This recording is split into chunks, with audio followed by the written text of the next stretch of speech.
नमस्कार सभी साथियों को। मैं आज एक छोटी सी कविता के माध्यम से ये बताना चाहूँगा कि एक पिता अपने बच्चों को पढ़ाने के लिए क्या क्या त्याग करता है, कितना संघर्ष करता है कि मेरा बेटा पढ़े और आगे बढ़े, अपने जीवन में अपने लक्ष्यों को पाने के लिए, अपने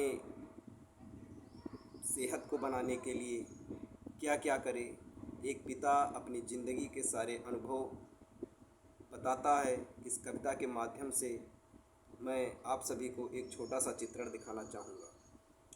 चलते हैं कविता की तरफ। रोज़ सुबह ही बड़े प्यार से सबको जगाते बाबूजी, रोज़ सुबह ही बड़े प्यार से सबको जगाते बाबूजी, सूर्य निकलने तक हम सबको रोज़ भगाते बाबूजी।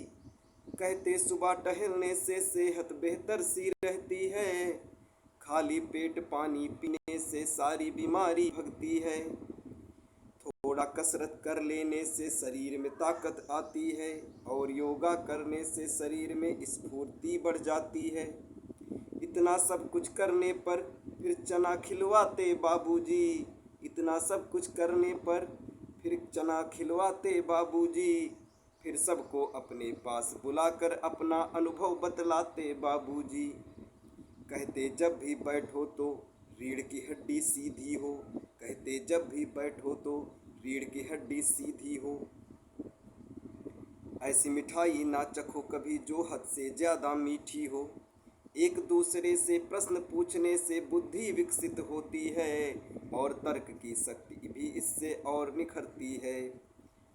अपने जीवन की सारी शिक्षा, हाँ अपने जीवन की सारी शिक्षा हर दिन समझाते बाबूजी, बड़ों का आदर और कर्म ही पूजा यही बताते बाबूजी, बड़ों का आदर और कर्म ही पूजा यही बताते बाबूजी।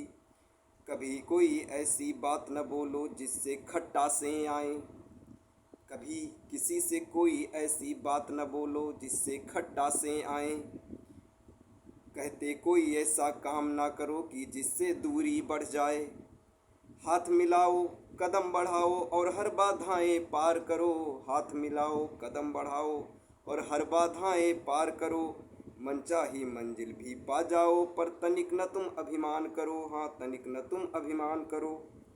हर गलती करने से पहले ही हम सबको बचाते बाबूजी, पूरी मेहनत सारी दौलत हम सब पर न्यौछावर कर जाते बाबूजी। पिछले कई जन्मों के पुण्य से ही ऐसा होता है, पिछले जन्मों के पुण्य से ही ऐसा होता है, पुत्र पर अपना सब कुछ लुटाने को एक पिता तैयार जब होता है।